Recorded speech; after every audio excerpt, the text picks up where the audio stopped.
पैदा नहीं होता। अभी आपको अहम खबर दें, इमरान खान का पीडीएम के 27 किलोमीटर का मैदान मजीद तंग करने का फैसला। पंजाब और केपी के बाद इमरान खान इस्लामाबाद में मैदान सजाने को तैयार हैं। जराए का कहना है पीटीआई रहनुमा इस्तीफों की मंजूरी से मुतालिक हिकमत अमली तैयार करेंगे। मजीद जानेंगे बोल न्यूज के नुमाइंदा खुसूसी अखलाक बाजवा से। अखलाक, बताइएगा कब से इसका आगाज किया जाएगा? जी बिल्कुल, चेयरमैन इमरान खान की पीडीएम हुकूमत के खिलाफ पेशकदमी जारी है। पंजाब और केपी के में कामयाबी के बाद इमरान खान जो है वो इस्लामाबाद में मैदान सजाने को तैयार है। जराये के मुताबिक आम इंतखाबात की राह हमवार करने के लिए कौमी असम्बली से इस्तीफों की मंजूरी को हतमी शक्ल देने की भी हदायत जारी कर दी गई है।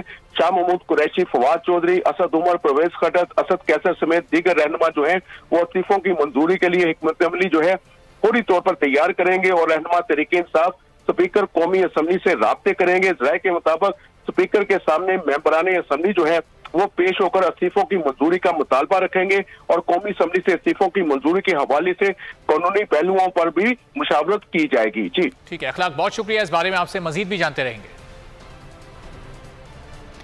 सिंध हाई कोर्ट ने बलदियाती इलेक्शन रुकवाने की